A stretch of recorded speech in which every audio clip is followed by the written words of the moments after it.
Hello, and welcome to the Art of Intuition podcast. My name is Susan Jane, and I believe that trusting your intuition is the best way to live your life with meaning and purpose. Each week you will hear about how you can connect, develop, and trust your intuition through interviews with other guests and my own personal experiences. Join me to understand how your intuition can guide you towards a life full of meaning and loving purpose.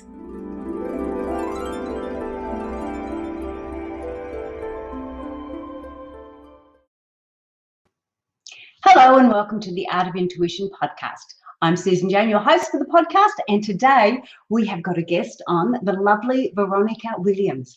Now, Veronica is actually a licensed minister. Hang on, I'll just bring over her documentary, her bio. She's actually an inspirational speaker, licensed minister, and a master certified coach who provides clients with the expertise in areas of relationships, empowerment, and purpose. So she's also the owner and founder of Alliance Seminars Coaching. Now, I'm not going to go much more than that because I want Veronica to tell us all about who she is and what she's done.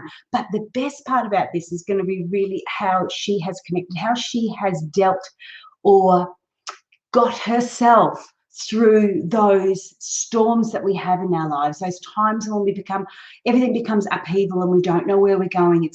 You feel like you're in a cyclone or not a tornado, what's the other one? We have cyclones in Australia. I know in America they have, tropical storms they are. But Veronica is going to help us when we get stuck into those positions, how we can move forward, and the way she did it, and this may help you as you come along too. So I want you all to welcome on board Veronica Williams. Welcome, Veronica. Hello, Susan. Thank you for having me. It's our pleasure. Now, let's tell us a little bit about yourself and how you sort of got started before we get really stuck into the nitty-gritty of our storms. Well, Susan, in addition to what you have said about me being a licensed minister, a certified master life coach, a certified facilitator, and inspirational speaker, I am also a wife, a mother, and a sibling to many sisters and a few brothers, and just a really, really person that is passionate in my faith, as well as loving people and helping people become empowered. And it will be women and men can be empowered to move from their situation to growing out of whatever they're going through and becoming more purposeful and seeing the meaning behind their challenge. Absolutely. Oh, that's lovely. And one of the things that I wanted to put forward, I guess, is the fact that your faith is in your ministry, in your beliefs and your understandings of that. And that doesn't have to be. Now, how can I put this? That we all have our faith, and what I want to really get across to the people today is it's having that faith. Now, whether that faith is in what religion you choose or what modality you choose, it doesn't matter. It needs to be the faith. And what I'm really liking is that we're coming from another aspect, and that's your aspect, which is really, really interesting and really terrific for the people, because we do have a lot of faith listeners that are in that particular area.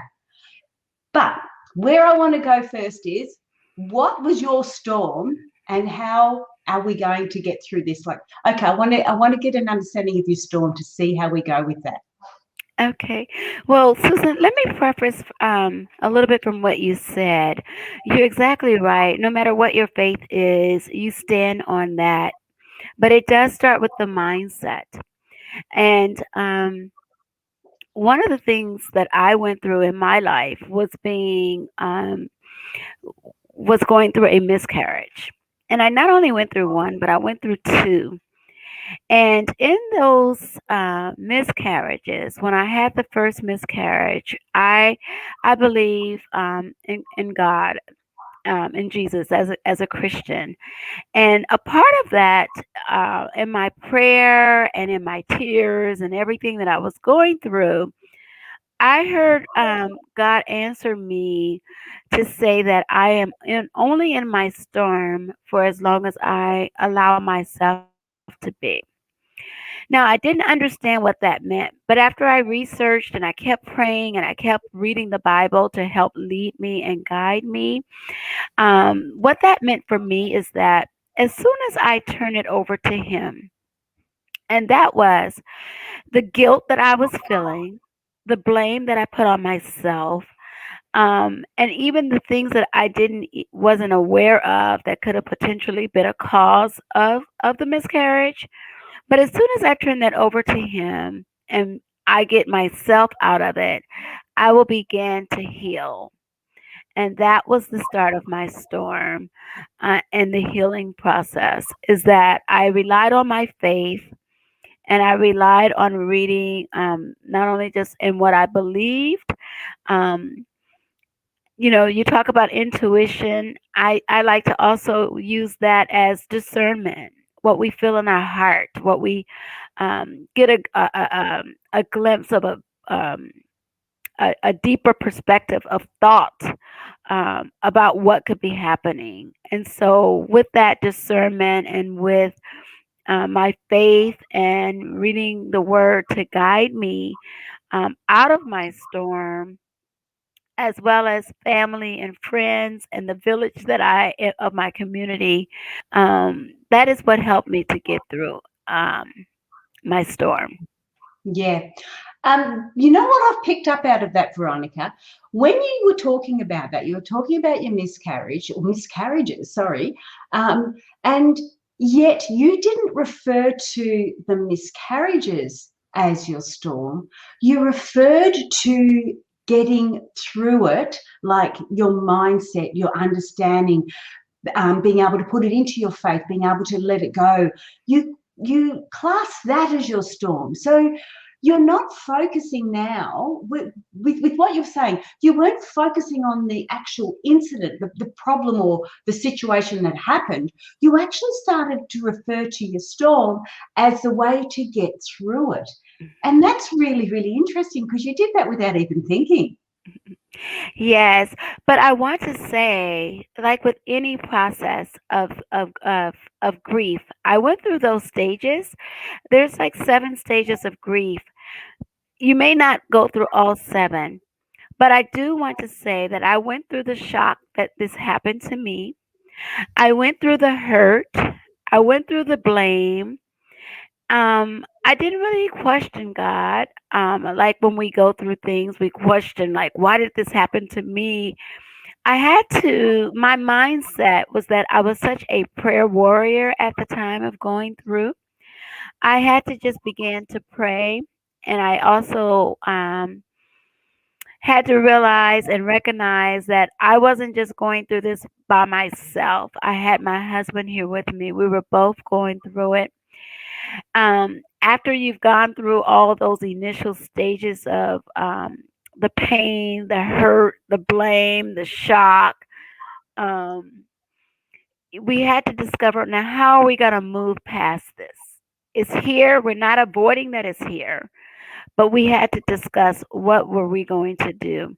And in that, we had to make a decision, and I made a decision that I wasn't going to let um, this miscarriage um, keep me stuck, you know, so that I won't move on um, to get to other things that were in store for me in life and in store for me in my marriage. It was in the first 5 years that this had happened, which is almost like the first 3 years, which is the newlywed stage in your marriage. And by that, I had to allow myself to find tools and strategies to help me not remain stuck in this situation. And one way was being able to share honestly how I felt, um, and get through it that way. And also realize that I wasn't going through it by myself, but my husband was also having some things that he was going through as well. So we both went through the process of talking to um, leaders in our church. We talked to our family, and we were able to. I also met other women. Once I went through it and people began to know Mm, what happened, I met other women that went through it and who were very encouraging to me to let me know, don't let this, this is not the end of anything to your life. You have far more things to go through. And then we had to realize with my husband and I that our storms or our challenges in life are to help catapult us into where life is going to take us from one storm to the next, because you don't always, it's not one storm that you go through. I had one miscarriage, and about maybe 2 years later, we tried again for a baby, and there was a second miscarriage. oh And so dear. now you go through two, and you're like, oh my goodness. But at the Yeah. same time, you have to draw from for me, I had to draw from my faith, which was within myself, Mhm. and really realize and learn that it really didn't have anything to do with me or my husband. It was something that we had to go through. We also had to talk to the doctors and trust the science of what was going to take place. So, and they were very encouraging, and they were very helpful in getting me to not get stuck and just with an attitude of not ever wanting to have a baby as a result of having two miscarriages. They were Mm, encouraging and letting me know that it's not the end of the world. And now we have things in the medical field that help women um, go full term with the baby yeah, once absolutely. they've gone through miscarriages. And as a result, we went through with our doctor and had a medical procedure that put me on bed rest so that I could carry the baby full term, which was my a son, Mhm. and it was great joy. It was great joy, and going through that, I was fine with just one baby. But 3 years later, we didn't plan it. Didn't wasn't in our. We just thought we had one child. I had just told my son, who was 3, "Oh, I'm so happy you're potty trained. Now you can go everywhere with me." But yet, but what happened is I got sick on a trip that we had taken as a family, and I made a doctor's appointment for when I returned. And when I returned, I found out that I was pregnant with fraternal twins. Wow, good on you. That's amazing. But can I just step that I just need to step back a little bit, Veronica, because before we get to the happy ending, we need to go through the storm still. So your first step. Now you're feeling like you're on your own. You've had your miscarriage. You're feeling like you're on your own. You're not too sure where to go. Your husband is also going through the same sort of situation. He's obviously seeing it from a different area and got different emotions. And you're trying to get to work out a situation there. So you've gone from an individual where you feel like it's all about you because you've lost your baby, and then you have to sort of share and get the understanding with your husband, and then you go into your family, and then you go into your community, and you go further and further out. How do you go through those little steps? Like what is the first thing you do? And I know you're going through everything, and I'm asking this because I've never been through the experience that you're going through. I've never lost a child like that. So I am intrigued and trying to get an understanding of exactly what you're feeling, and how do you broach that with your husband or your partner, and then take it to the greater community. Well, for one, I went through the stages of crying. You went through the stages of disappointment. But one thing about it is, this storm actually brought my husband and I even closer. We were close, but it made us even closer because we recognized that we both needed to talk to someone individually and collectively to get what we need. Because oftentimes, when a couple goes through a miscarriage, they focus on the wife or on the woman, and no one and they forget that the man has emotions and he has disappointments and he goes through the same grieving process. He might not have carried the baby, but it impacts him too, because there's things as a man that he wants to do, and that is probably to be fruitful. And especially when you've gone through the process. I was about I want to say I was about 20 weeks. So I was really showing. I was halfway through the process. So that was great disappointment. But what happened is my husband and I, we prayed together. We decided and we talked to one another to say that neither of us are in this by ourselves. And it's going to take us to do what we need to do to get through it. And one of the resources was that we talked to um, our pastors or our leaders at our church, and we talked to our mentoring couple that we had in our life that was able to help us. They've never gone through it, but they were able to help us to see past our storm. That you don't have to follow the pattern where a miscarriage disconnects a couple, but this connected us even more emotionally, mentally, physically. And for me, I had to recognize that it wasn't just me, but I also had to see that my husband was okay mentally, emotionally. No matter how much um, of a faith that we had, we're human, and you still go through those things. And as a result, when we got ourselves together, we had to share it with our family, because everyone was excited. We were going to be traveling home, and my family was going to be giving me a baby shower there.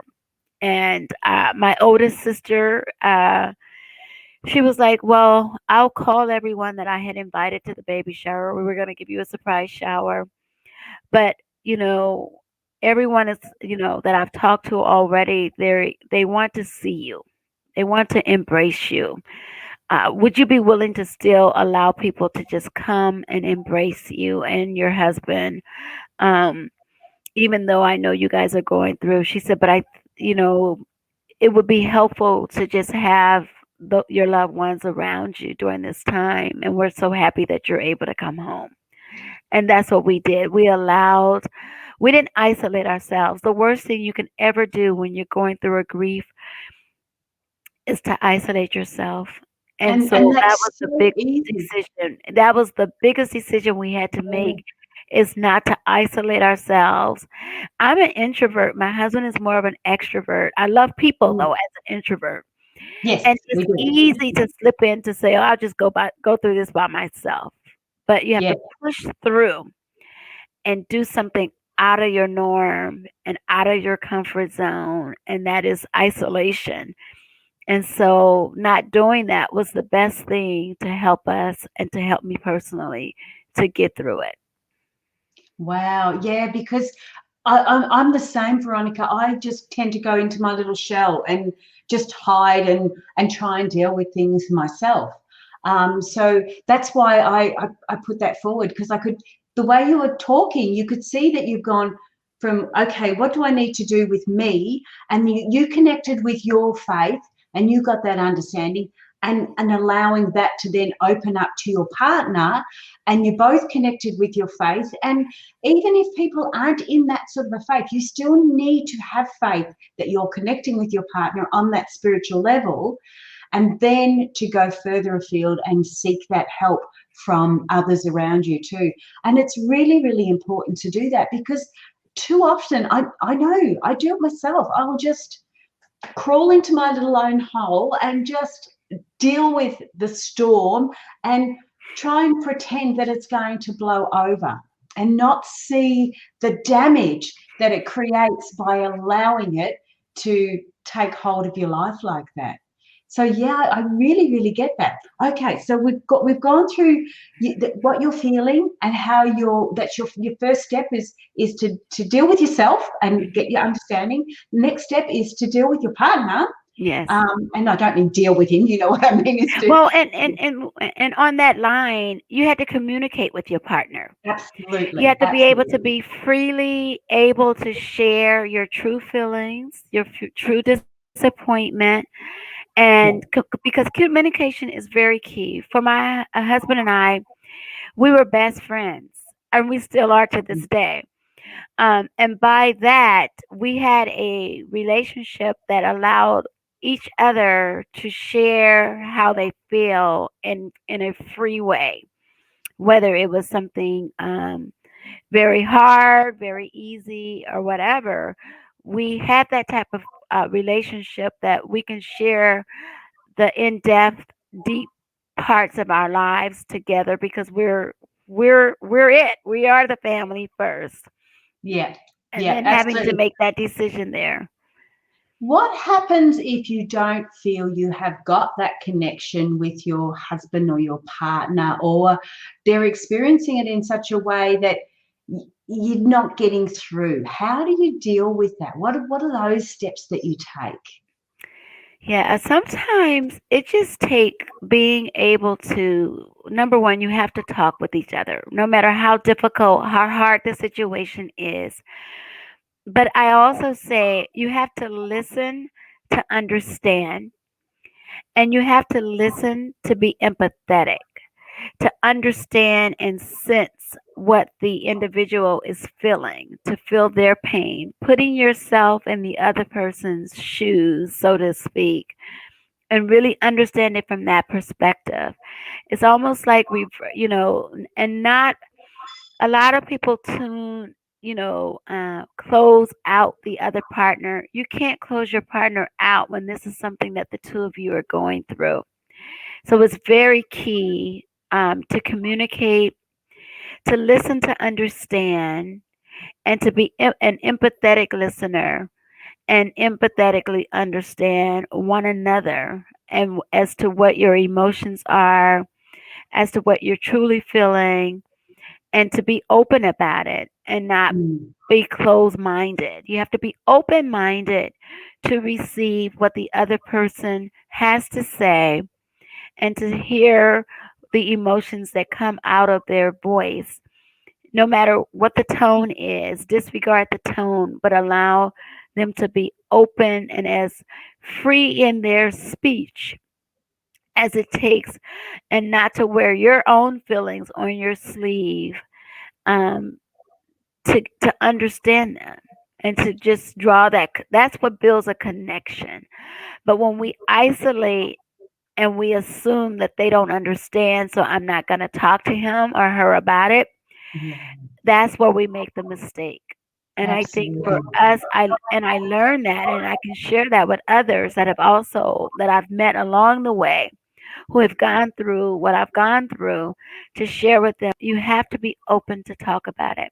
You Mm, cannot close yourself out from the world, and most importantly, you cannot close your spouse out, because that is the healthy healing that will take place, is that the two of you take care of yourselves first, and then you go and you decide the next steps that's going to be helpful to you. And there's no real um, ABC to it. no, no, You just kind exactly. of discover it along the way, you know. Yeah, I mean, the ABC is talk, express yourself, and then listen and be open. That's an ABC. But as far as what's actually happening, yeah, it can create all sorts of things. Yeah, because But it's what I would chaotic. recommend, Because our mind plays tricks on us. If we get it, when we get it in our mind and we start feeling it that way, yeah, and then we begin to believe some untruths in our mind. absolutely, So that's why yeah, we have to express it out, that it won't harden our heart either, that we can have a heart to receive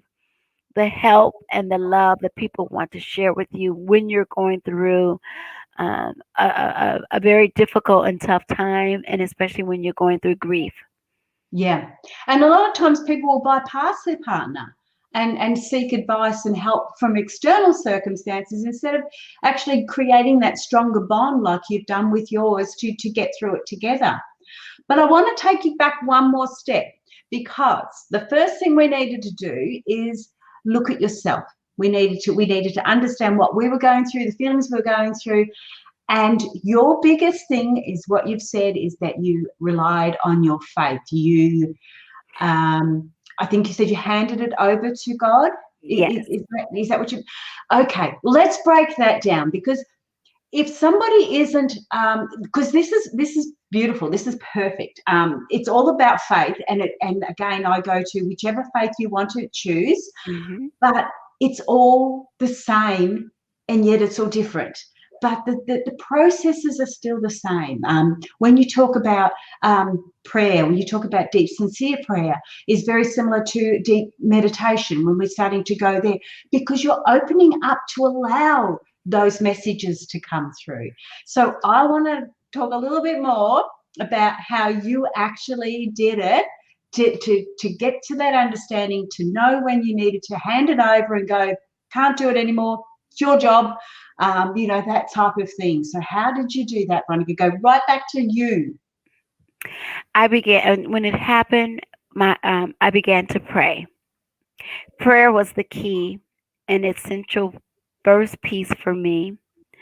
And then I had to open my Bible and read messages that talked about healing, that talked about Can I overcoming. just, sorry, Veronica, before you go into there, you said, I'm not going to let you do it, you said you had to pray. What were you praying for? What does that look like? Because people always say, oh, just pray about it. But if you're not praying in the right way, you're not necessarily going to get the right results. Now, and I'm not saying that there's right and the wrong way to pray. You know where I'm going with this. I believe you do, because it's all in your mindset. So it's I want to know how you were praying. So in prayer, you have to be specific. So one thing about the Word of God and one thing about a relationship with God is that He already knows your problems before you go to Him. And His Word, I'm not going to quote the scripture, but it says, "Cast your cares upon me, or come ye who are heavy laden and burdened, and I will give you rest." And that was the substantial scripture that helped me, because in His Word, He talks about, we all are going to face troubles. We all are. That's just life itself. Not going to get around it. You can't skip over it. And it's not just going to be one trouble, it's going to be a lot. So the initial thing for me was to give it to Him. And that was, Lord, you see that we just had a miscarriage. I'm hurt. I'm disappointed. I don't know where to go from here. But I do know that you will lead me, guide me, and direct me. And I'm asking that you just allow my heart to not be hardened, to not have to get angry, to be in such a way that I'm not going to be open to your plan, because I need to know what you have for me. What's in store for me? We've gone through this, and I personally, Lord, don't know where to go from here. And so it was those times when I prayed and I got up and I just said, well, I'm just going to open my Bible. And that's when He took me to scriptures that talked about casting your cares upon the Lord, or that, come ye who are heavy laden and I will give you rest. And out of those, that's what led to, I am only in my storm for as long as I allow myself to be. He was like, Veronica, you have to turn it over to me. Yes, I know about it, but I need to hear from you. A lot of times we're like, God, we need to hear from you. But He also wants to hear from us. And He already knows that we're hurt.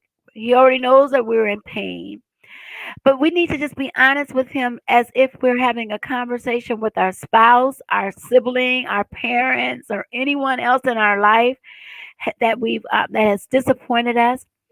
and we let it know. You just got to let it out. Sometimes it got to be a big scream. It could be sobbing cries of tears where even the tissue can't stop the running water, right? And Yeah, it's yeah. okay. And know that even though you go through something, one thing I did know is that this too was going to pass. I knew that it was right there. And I needed to ask God to help me to get through the process. When I say purposeful or specific, I needed Him to show me the steps to get through this process that had wounded me, that had hurt me, that it caused me not to really want to get up out of the bed some days, because this is the Mm, initial stage. I didn't just jump up out of the bed. Sometimes I just wanted to sleep and just think when I wake up, it's going to be gone. But the yeah. truth of the matter was, it wasn't. So now you have to question yourself, what can I do more of? What is it that I need to do to allow myself to the healing process? And that was, I had to open up to my husband. I had to be honest and truthful to how I really felt. That was Yeah, really number one. absolutely.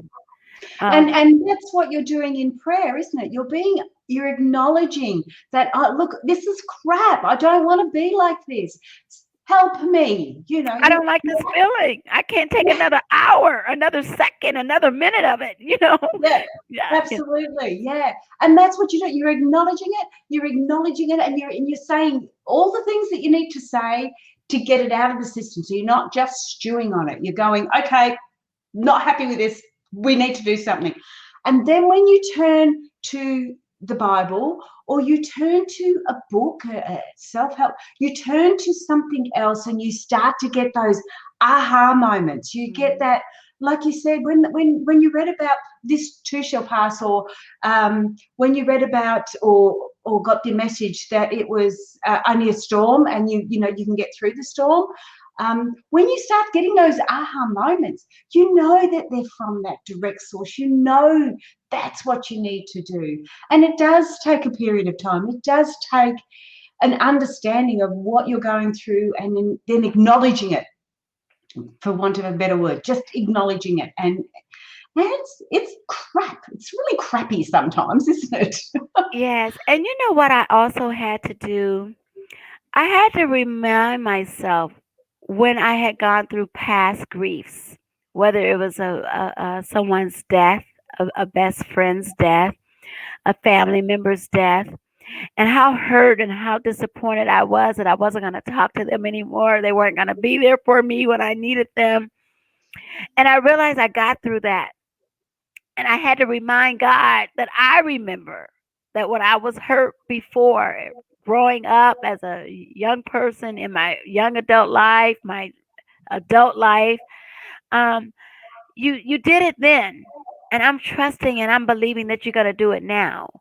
And I can't give up on you now, Lord, because I saw how I felt in those past times of my grief and my storms and disappointments, that you brought me out of that.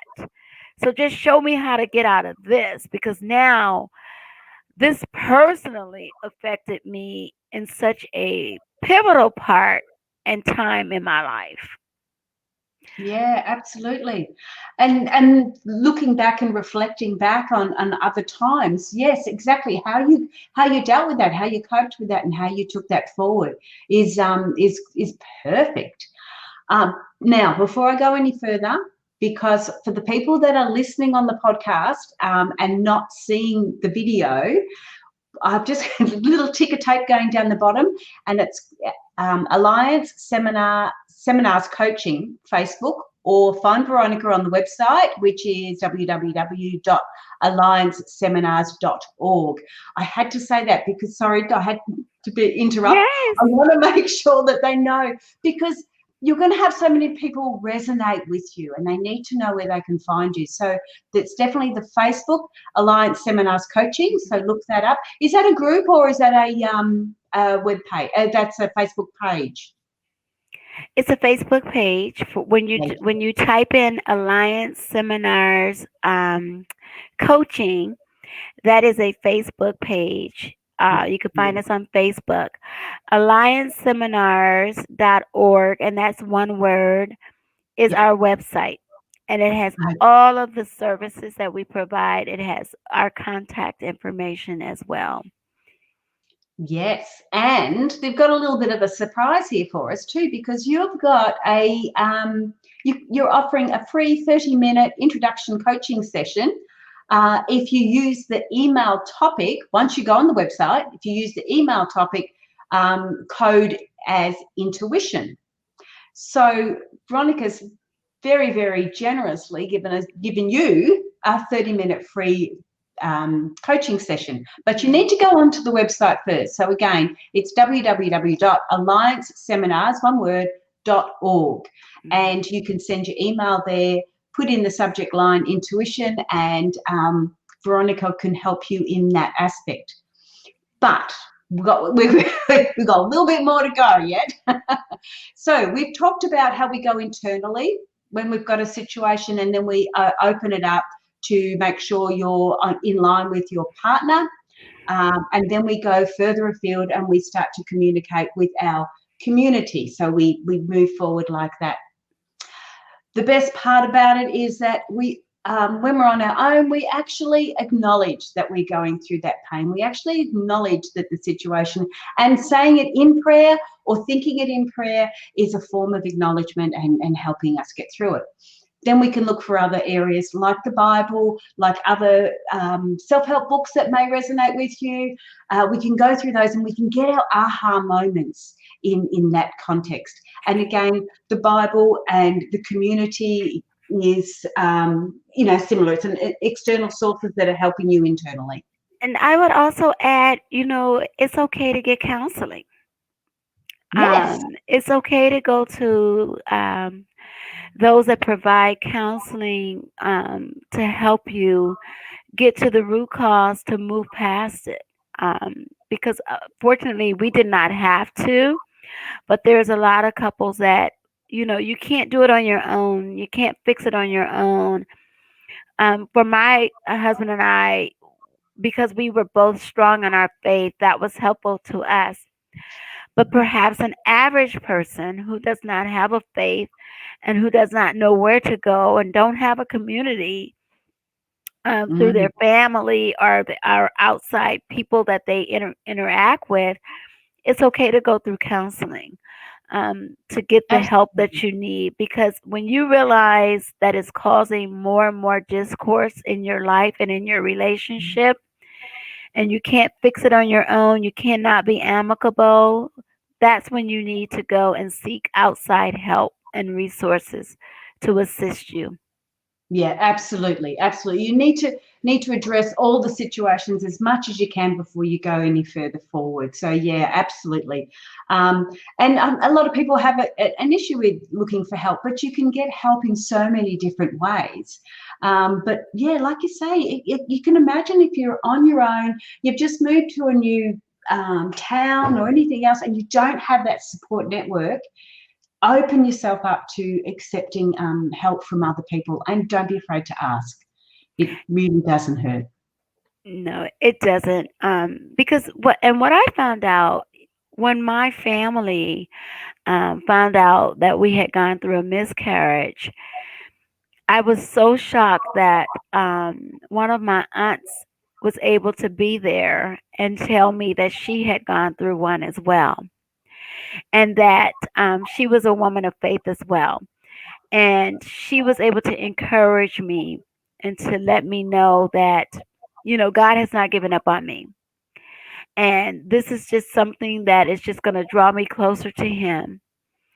But her words were so different. Her words were so encouraging and gave enlightenment for me to look at the bigger picture as to what I'm going through. And what I discovered along the way as I began to share in the community, other women were going through the same thing. And they had had hard hearts. They had gotten mad with God. They had been angry. They've never had children again after that one miscarriage because they got stuck just that they could not have them, and never began to even have the process of grief to move forward in their life. And Mm. so I was able to share with them what I've done, and they love to hear my testimony or my story because it helped them to move forward and to open up their heart a little more to realize that that was not the end of the world. No, it didn't mean Mm. that you could not have children because we also have, and even if you can't, there's other ways you can have adoptions. You can, you know, you can There's a reason foster behind a it. child. You can foster a child. To, Yeah. so there's no, just because you go through a miscarriage doesn't mean that it is the end of the world. And when you go through grief or when you go through any major challenge in your life that shakes up your emotions and your very person who you are, you Mm. really have to open up to people because you'll Yeah. be surprised once you share it.